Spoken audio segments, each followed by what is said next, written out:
고린도 교회는 아주 심각한 분열의 위기 가운데 몰려 있습니다. 그의 상황을 보면 굉장히 서로 당파가 갈려져 있고 서로 분열되어 있는 모습들을 살펴볼 수가 있게 되는데요.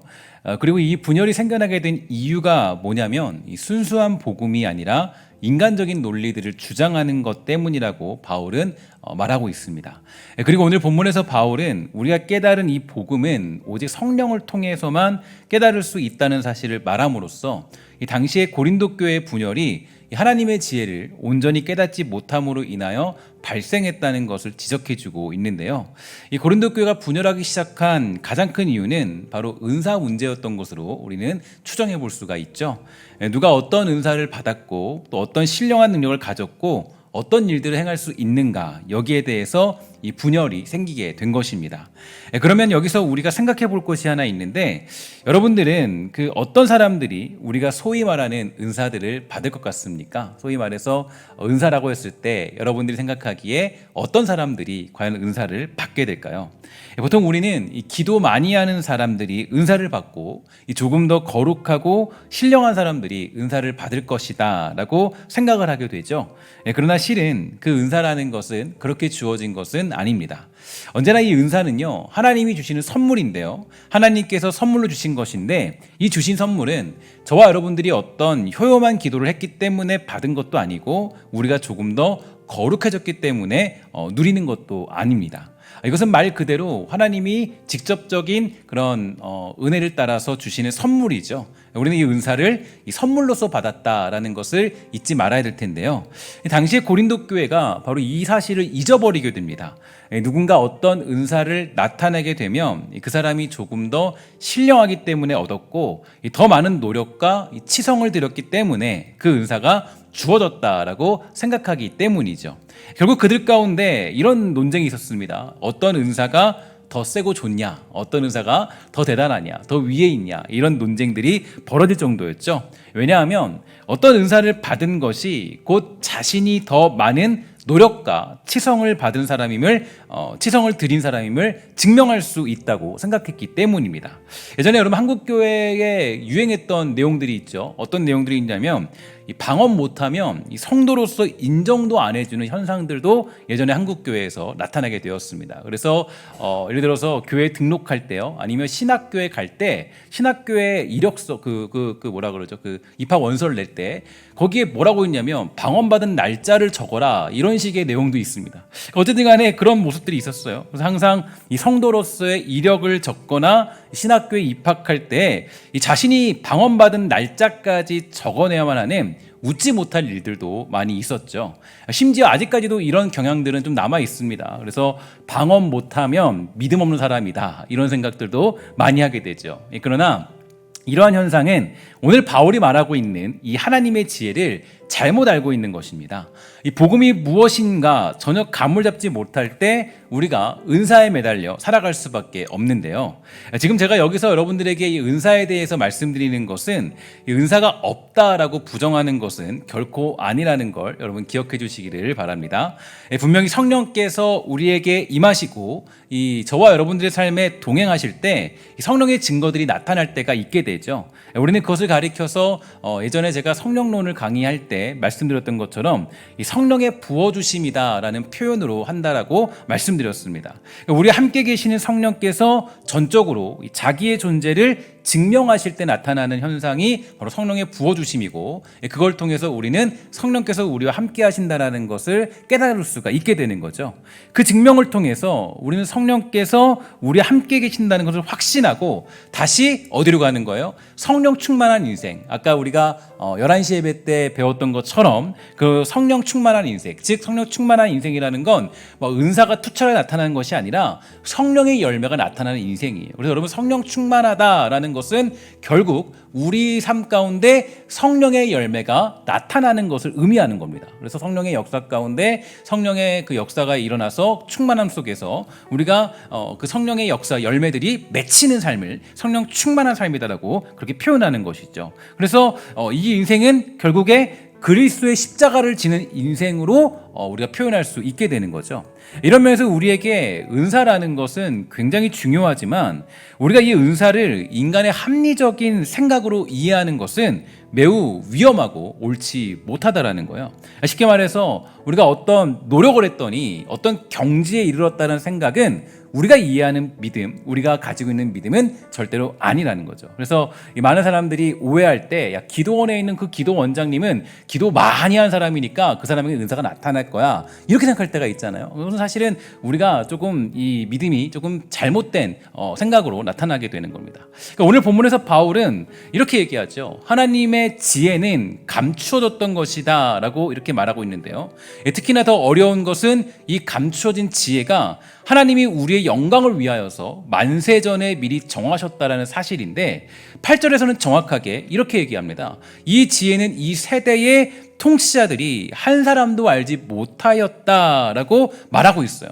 이게 의미하는 것은 이 세상의 지혜로 우리가 가진 논리와 어떤 합리적인 생각들로는 결코 하나님을 깨달을 수 없다라는 거예요. 그래서 우리 인간들이 가장 좋아하는 사고가 있다면 어떤 사고방식이냐? 합리적인 사고방식이죠. 그래서 우리는 이 합리적인 걸 굉장히 좋아해요. 합리적으로 봤을 때 이러이러하겠다, 이런 생각들을 많이 합니다. 모든 사람들이 전부 다 합리적인 사고를 추구하고 있어요. 그러나 여러분, 우리의 믿음, 우리의 신앙이 과연 합리적이라고 말할 수 있을까요? 여러분, 이건 여러분 되게 중요한 메시지인데요. 그러니까 우리 세계 이 땅의 사고방식은, 그러니까 우리가 가진 사고방식은 합리적이에요. 그래서 기도라는 것도 은사라는 것도 합리적으로 생각을 할 때가 많이 있어요. 그리고 우리의 신앙도 합리적으로 생각할 때가 많이 있습니다. 그러나 여러분, 우리의 믿음, 우리의 신앙, 우리의 구원은 과연 합리적이라고 말할 수 있겠습니까? 우리의 믿음은 합리적으로 말하기는 좀 어려워요. 그래서 우리가 그렇게 말할 수 있는 이유가 첫째로 가장 합리적이지 않은 사람들이 바로 우리들 자신들이기 때문이에요. 여러분, 바울이 고린도전서 1장 내에서도 내내 말하고 있던 얘기가 어떤 것이었어요? 우리의 부르심이 굉장히 비합리적이라는 겁니다. 그러니까 우리가 부름받은 것이 어떤 납득할 만한 이유가 있기 때문에 부름받지 않았는데 너희들은 왜 너희의 부르심이 합리적인 것처럼 으쓱대고 있느냐라고 그렇게 묻고 있었죠. 그러니까 우리의 부르심은 결코 합리성이 있지 않아요. 그러니까 내가 어디 쓸만해서 하나님 우리를 부르셨을까요? 아니면 우리가 어떤 대단한 조건을 가지고 있기 때문에 여러분과 제가 이 쓰임받게 된 것입니까? 그렇지 않아요. 우리의 부르심은 결코 합리성이 있지 않습니다. 내가 어디 쓸만해서 하나님이 우리를 부르셨을까? 그렇지 않아요. 우리의 본질은 뭐냐? 죄인이죠. 그리고 도적이고 강도입니다. 우리의 본질이 그래요. 제가 지난주에 말씀드렸죠. 도적 같은 우리를 부르셨다라고 말씀드렸는데, 이 얘기는 우리들은 도적 같은 존재예요. 우리는 강도 같은 존재죠. 심지어 예수님이 이 땅에 오셨을 때 예수님을 부인하고 예수님을 죽였던 존재들이 바로 우리들의 모습들이에요. 그 우리들의 모습이라고요. 우리의 본질은 죄인이에요. 우리는 심지어 죽었던 자들이라고 성경은 우리에게 명명해주고 있습니다. 그러나 하나님은 그 죽은 자들을 부르셔서 만세전부터 계획해 놓으신 하나님의 영광을 이루시겠다라고 우리를 불렀다는 게 성경이 가지는 주장이에요. 이게 복음이라는 거예요. 복음이라는 거는 굉장히 비합리적입니다. 합리적인 사고방식이 없어요. 합리적으로 보면요, 여러분과 제가 이 자리에 있을 수가 없고 구원받은 존재로 이 주의를 지키며 살아갈 수가 없어요. 그럼 그런 예가 있죠. 에스겔서에 보면요, 마른 뼈가 살아나는 기적에 관한 환상이 있습니다. 여러분, 그 마른 뼈가 무슨 일할 수 있어요? 마른 뼈에 무슨 가망성이 있습니까? 마른 뼈에 무슨 여러분 소망을 둘 수 있습니까? 마른 뼈 보면서 야, 이게 군대처럼 살아나겠구나, 이런 생각을 하는 사람은 이상한 사람이죠. 그거 사고방식이 이상한 사람이에요. 여러분, 그거 보면서 그게 합리적이에요. 아무리 유전자 조작을 해도 마른 뼈를 가지고 뭘 만들어낼 수 있겠어요? 근데 하나님이 그 에스겔에게 보여주잖아요. 마른 뼈를 통해서 뭘 만들어요? 군대를 만들고, 군대를 만드는데 거기다 생명을 주면서 그 군대가 힘있게 그 모든 일들을 감당하도록 하나님이 허락해 주잖아요. 비합리적이죠. 환상으로 그냥 끝나는 게 아니라 그게 우리의 구원이라고요. 우리의 복음이라고요. 매우 비합리적이에요. 아무런 능력도 존재하지 않던 마른 뼈 같은 존재들이 바로 우리들의 모습들이었어요. 그러나 그 이해할 수 없는 하나님의 부르심은 이 마른 뼈들에게 살을 붙이기 시작했고, 사람답게 만드신 후에 생기를 불어 넣으십니다. 저와 여러분들의 부르심이 그렇다고요. 그러므로 우리들은 그 누구도 자기의 부르심에 대해서 자랑할 수 있는 자가 아무도 없습니다. 자신의 부르심에 대해서 자랑할 수 있는 사람이 아무도 없어요. 내가 하나님 앞에 어떤 이유로, 어떤 조건으로, 어떤 상황으로, 어떤 근거로 내가 부름받았다라고 자랑할 수 있는 사람이 한 사람도 없다라는 거예요. 그래서 여러분, 제가 말씀드렸던 것처럼 우리의 자랑은 사도 바울의 고백대로 언제나 할 수 있는 유일한 딱 하나의 자랑이 있죠. 뭐냐? 주 안에서 하는 자랑. 그거밖에 없어요. 하나님 안에서, 주 안에서 할 수 있는 자랑. 그거 외에는 자랑할 수 있는 게 없다고요. 우리는 그걸 자랑할 수 있는 조건 자체가 성립되지 않는 존재들이에요. 성경이 그렇게 말하고 있어요. 그래서 우리의 부르심이야말로 우리가 가장 이해할 수 없는 그런 사건이 되는 겁니다. 두 번째로, 우리의 믿음의 대상 자체가 비합리적이에요. 여러분, 우리는 예수 그리스도를 믿고 있죠. 예수 그리스도를 믿는다라는 것은 그분이 하나님의 아들이심을 믿는 것과 동시에 나를 위해 십자가 지시고 부활하셨고 다시 오실 그분을 믿는다라는 고백입니다. 여러분들에게도 이런 고백이 있는 줄 믿습니다. 여러분, 이 영상을 보는 모두가 바로 이 예수 그리스도를 믿고 있는 믿음 가지고 우리는 예배를 드리고 있고 말씀을 듣고 있죠. 여러분, 예수 그리스도가 나의 구원자라는 사실을 믿지 않고 있다면 우리는 사실 이 말씀을 들으면서 은혜 받을 수가 없어요. 그러나 예수 그리스도를 우리가 믿고 있는 믿음, 그분의 죽으심과 부활하심과 다시 오심과 그분이 하나님의 아들이시라는 것을 믿는 믿음이 있기 때문에 우리는 말씀을 드리며 찬양하며 영광 돌리고 이 주일도 아침부터 저녁까지 예배드릴 수 있는 그런 힘을 가지고 있는 거예요. 그런데 여러분, 잘 보세요. 우리가 가장 이해할 수 없는 분이 누구시냐? 예수님이죠. 우리의 대상에서 가장 비합리적인 존재가 예수님입니다. 합리적인 사고로는 결코 예수님의 성육신과 부활하심을 믿을 수 없어요. 여러분, 지금까지 과학적으로 점검해 보면, 과학적으로 봤을 때 어떻게 부활이 존재해요? 어떻게 그런 일이 가능하냐고요. 어떻게 예수를 믿는 게 가능하겠어요? 그분이 하나님의 아들이라는 사실이 과학적으로 어떻게 합리적으로 증명할 수 있겠습니까? 그 부활하심을 믿을 수가 없어요. 합리적으로 보면 우리의 상식이나 이해로 인하여서 예수님을 믿고 있는 경우는 없더라는 겁니다. 그러면 우리는 어떻게 예수님을 나의 구주로 믿고 있습니까? 여러분들이 지금 예수를 나의 구주로 믿고 있는 방법, 우리가 예수를 나의 구주로 고백할 수 있는 이유가 과연 무엇이냐고요. 예수님께서 베드로에게 물으셨죠. 너희는 나를 누구라 하느냐? 베드로가 말합니다. 주는 그리스도시요, 뭐예요? 살아계신 하나님의 아들이십니다. 여러분, 이 말씀이 여러분들에게 있게 되기를 주의 이름으로 간절히 소망합니다. 그래서 예수님께서 이렇게 말씀하세요. 야, 바요나 시몬아, 내가 복이 있도다. 이를 내게 알게 하신 이는 혈육이 아니고 누구예요? 하늘에 계신 내 아버지다. 이렇게 말해서 주셨어요. 그러니까 우리의 믿음의 고백, 내가 예수를 믿게 되는 것, 내가 예수를 믿게 되고 하나님을 믿게 되고 내가 그리스도인으로 이 주의를 지키며 살아가는 영광의 자리에 참여할 수 있는 것은 굉장히 세상적으로 봤을 땐 비합리적인 내용이에요. 비합리적인 내용.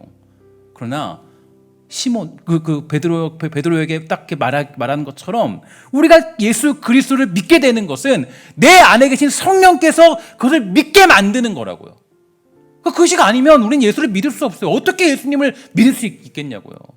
과학적으로 믿을 수 없어요. 그러나 뭐예요? 하늘에 계신 아버지께서 그것을 깨닫게 하심으로 우리는 예수 그리스도를 나의 구주로 영접하고 고백할 수가 있게 되는 것입니다. 종종 우리가 하는 착각 중에 하나가 믿음이라는 것이 나로부터 시작된다라고 생각하지만 그렇지 않아요. 여러분, 믿음은 기억하셔야 됩니다. 언제나 성경에서 주장하는 내용은 믿음이란 뭐예요? 선물이에요. 선물. 믿음은 선물이에요. 믿음은 우리의 노력이 아니에요. 여러분, 우리가 갈라디아 설통을 보고 있지 않습니까? 갈라디아 설통을 봤을 때 율법주의를 배격하는 이유가 어디 있어요? 사도 바울이 율법주의를 배격하는 이유는 그럴싸해 보이는 것으로 믿음을 치장하지 말라는 거예요. 여러분, 믿음은 그럴싸해 보이는 게 아니에요. 믿음은 언제나 뭐예요? 선물이에요. 선물. 하나님이 주셔야 우리가 하나님을 믿을 수 있는 겁니다. 하나님을 믿는 믿음, 그죠? 하나님께서 우리의 믿음을 인도하시고 우리가 밝히 눈을 뜨고 그 말씀을 깨달을 수 있는 것은 하나님이 우리에게 선물로 믿음을 주셔야 우리는 예수를 나의 구주로 고백하는 놀라운 은혜를 누릴 수 있게 되는 것입니다. 그러므로 여러분들과 제가 예수를 나의 구주로 고백하고 있다면 이미 우리는 이 땅에서 가장 큰 선물을 받은 존재라는 거죠. 그런데 우리가 아직도 하나님 앞에 하나님 좀 다른 선물 좀 주면 안 될까요? 그러고 있다면 우리가 아직 예수 그리스도로 말미암아 그 받는 구원에 대한 선물을 우리는 잊어버린 상황인지도 모르겠습니다. 오늘 본문에 나타난 고린도 교회가요, 특히 이런 사실을 잊어버린 아주 그런 교회입니다. 그러니까 고린도 교회가 이 고린도 전서와 후서가 여기에 딱 적혀져 있는 이유를 좀 곰곰이 생각해 봤거든요. 그러니까 저는 성경을 보면서 왜라는 질문 정말 많이 해요. 왜 하필이면 뭐 고린도 교회를 향한 서신서 말고 뭐 저기 어디 다른 교회를 향한 서신서들이 있을 거 아니에요.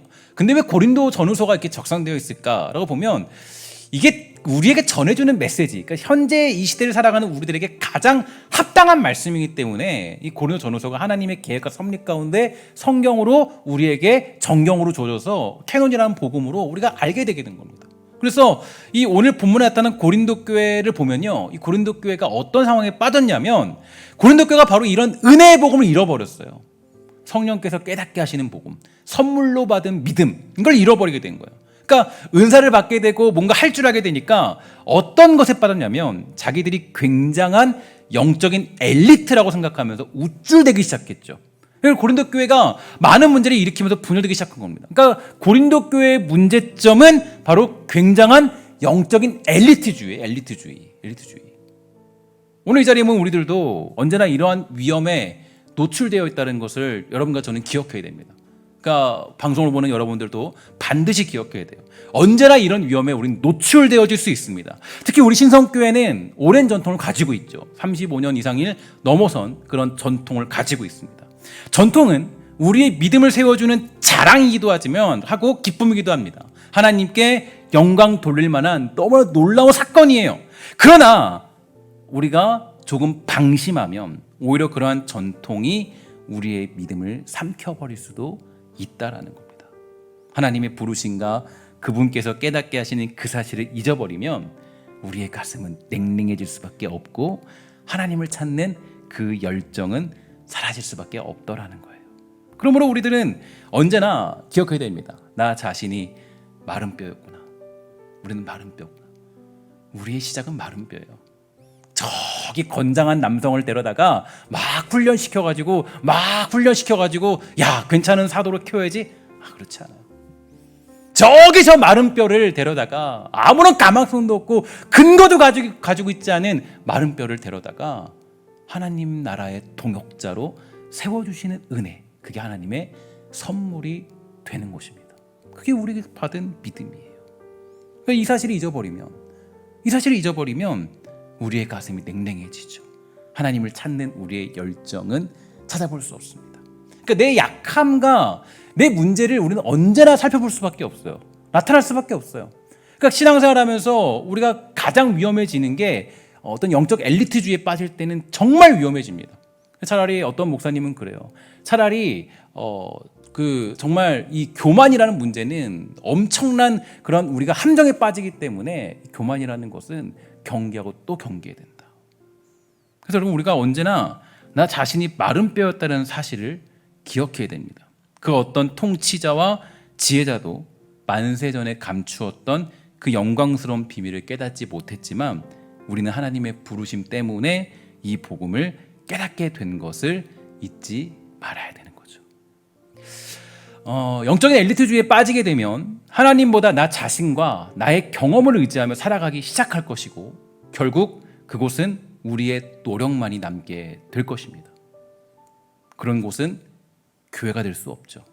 그런 곳은 그리스도인의 삶이 될 수 없습니다. 우리는 우리의 평생에 나의 부르심과 복음을 깨닫게 하신 하나님의 사랑을 묵상하며 살아가는 것, 그게 우리가 살아가야 되는 삶의 모습이에요.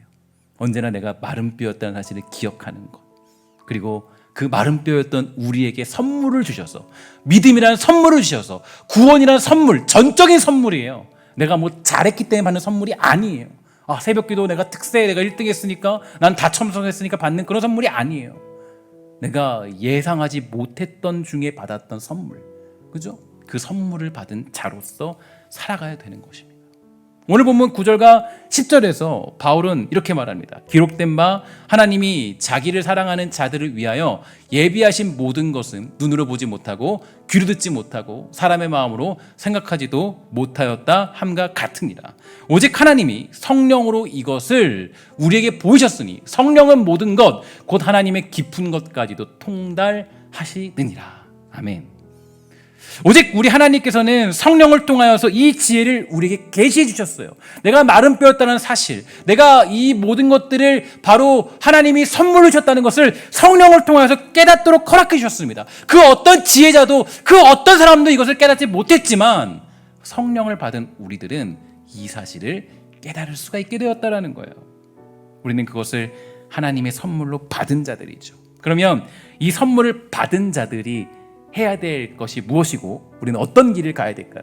그리스도인은 이 선물을 받았잖아요. 정말 저는 이 선물에 대해서 한번 예전에 이 신명기 말씀을 설명한 적이 있는데 그 예상하지 못한 축복이다라는 그런 주제를 가지고 설명한 적이 있습니다.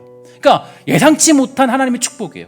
그러니까 우리가 선물을 받게 된 거예요. 그러니까 이 예상치 못한 축복을 받았을 때 우리가 해야 될 그런 삶의 자세는 어떤 거냐? 그냥 선물 받았으니까 그냥 살면 되지. 그렇지 않아요. 우리가 정말 너무 큰 선물을 받았잖아요. 마른 뼈로서는 상상할 수도 없는 그런 선물을 받았잖아요. 그러면 우리가 해야 될 일이 뭐냐? 그것은 딱 한 가지죠. 충성밖에 없어요. 충성밖에. 내가 정말 예상치 못한 축복을 받았는데 내가 해야 될 일이 뭐가 있습니까? 충성밖에 없다고. 충성밖에. 하나님께서 주신 일들에 우리의 생명과 모든 것을 바쳐서 충성 다하는 인생으로 살아가는 것입니다. 이게 우리가 살아가는 그 믿음을 선물로 받은 자들이 추구해야 될 유일한 길이라고요. 그래서 제가 많은 시간 고민하고 묵상해 봤어요. 도대체 하나님께서는 왜 이해할 수 없고 납득할 수 없는 사랑을 우리에게 선물로 주셨을까? 언제나 이러한 질문을 가지고 살았습니다. 그리고 이러한 질문 속에 깨달은 결론이 있는데요. 결론이 뭐냐? 요한일서 3장 16절 우리 다 같이 함께 읽도록 하겠습니다. 시작. 그가 우리를 위하여 목숨을 버리셨으니 우리가 이로써 사랑을 알고 우리도 형제들을 위하여 목숨을 버리는 것이 마땅하니라. 아멘. 우리가 마른 뼈에서 새로운 의인으로 하나님의 백성으로 부름받게 된 것은 예수 그리스도의 놀라운 광활한 그 사랑으로 말미암아 이루어진 선물 아니겠습니까? 그러면 왜 하나님이 그런 사랑으로 말미암아 우리에게 엄청나게 광활한 그런 선물을 주셨냐? 이유가 뭐냐? 그가 우리를 위하여 목숨을 버리셨으니 우리도 사랑을 알고 우리 형제들을 위하여 목숨 버리는 것이 마땅하기 때문에 우리에게 그 사랑으로 믿음이라는 선물을 허락해 주신 거예요. 또한 3장 19절 이렇게 얘기합니다. 이로써 우리가 진리에 속한 줄을 알고 또 우리 마음을 주 앞에서 굳세게 합니다. 우리가 이해할 수 없는 그 부르심과 깨달음을 얻었으니 우리 모두는 그러한 인생으로 살아가라는 것입니다. 우리의 인생 속에서 이해할 수 없는 형제 사랑을 하라는 것이 하나님의 뜻이고 우리가 해야 될 가장 큰 충성이 되는 거예요. 그러니까 여러분 사랑이라는 건요. 성경이 말하는 사랑은 이해할 수 있는 사랑을 의미하지 않아요. 성경이 내 이웃을 사랑해라. 그러면 우리는 보통 생각하기에 내 이웃의 조건들을 가지고 사랑하려고 그러잖아요. 저 이웃이 친절하니까. 저 이웃이 조금 나에게 떡 하나 더 줬으니까. 저 이웃이 지나갈 때 인사 잘하니까. 아니에요. 성경이 말하는 그 사랑은 조건이 없는 사랑입니다. 원수를 사랑해라. 이게 바로 사랑이에요. 원수, 사랑할 조건이 있습니까? 없죠. 그러니까 이 하나님이 여러분들에게 선물을 줬을 때, 우리를 구원하셨을 때 여러분들과 저에게 조건이 있다 그랬어요? 없다 그랬어요? 조건이 없어요. 사랑할 만한 근거가 없어요. 여러분들과 제가 하나님 앞에 죄만 짓고 정말 어떻게 보면 속만 썩이고 하나님 앞에 내보일 게 하나도 없는 존재잖아요. 마른 뼈잖아요. 마른 뼈. 근데 우리가 무슨 사랑받을 조건이 있어요? 마른 뼈를 사랑할 조건이 어디 있습니까? 근데 하나님이 사랑하셨다고요. 조건이 없는데. 그래서 우리가 형제를 사랑하는 것도 똑같아요. 형제를 사랑하는 그 충성도 어떤 길이냐면 우리가 어떤 조건 때문에 사랑하는 것이 아니에요. 어떤 조건 때문에. 이게 우리가 살아가는 방법이라고요. 그래서 이 이해할 수 없는 형제 사랑을 하라는 것이 하나님의 뜻이고 우리가 해야 될 충성이 되죠. 이 땅에서 가장 이해할 수 없는 사랑이라고 꼽는다면 부모님의 사랑일 것입니다. 부모가 자녀를 사랑하는 것에 이유가 없죠. 그 자녀가 잘했기 때문에 자녀를 사랑하는 것은 부모의 사랑이 아닙니다. 때로는 물론 이제 화가 날 때도 있죠. 그럼 화가 난 거죠. 화가 난 거고, 때로는 정말 혼내고 싶을 때도 있죠. 그거는 뭐 저도 조금 아이를 조금 키우다 보니까 그럴 때가 있더라고요. 정말 이놈 그냥 내가 그냥 저기다가 그냥 두고 올까 막 정말 막 이렇게 어디다가 막 두고 왔으면 좋겠다 이런 생각이 들 정도로 화가 막 잔뜩 날 때도 있긴 있어요. 그거는 뭐 아이 키우는 사람들은 다 알 거예요. 저도 이제 조금씩 한 아이가 11살쯤 돼가 가니까 막 만만치 않더라고요. 쉽지 않아요. 사춘기 이제 지나가고 이제 시작되니까 이건 뭐 근데 상상을 초월하는 그런 시대가 왔습니다. 그러니까 여러분, 자녀를 사랑할 때 이제 그런 거 있잖아요. 그러니까 자녀 사랑할 때 물론 이 심적으로 인간이기 때문에 더 이쁘고 뭐 그럴 때도 있죠. 그러나 여러분, 어디 부모가 자녀를 조건적으로 사랑합니까? 부모가 자녀를 조건적으로 사랑하는 이유는 없어요. 자녀가 어떤 상황이든 부모는 자녀를 사랑합니다. 이건 무조건적인 사랑이에요. 무조건적인 사랑.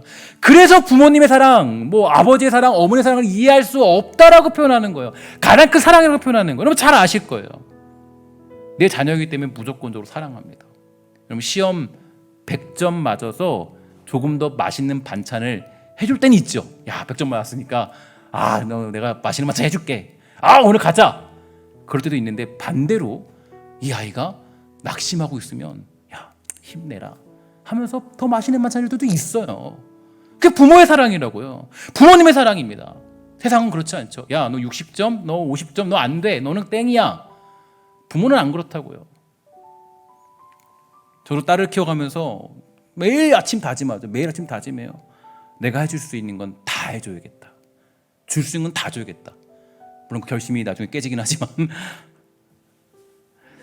우리 아이가 저에게 뭐 엄청난 선물을 해줬기 때문에 절대 아닙니다. 그죠?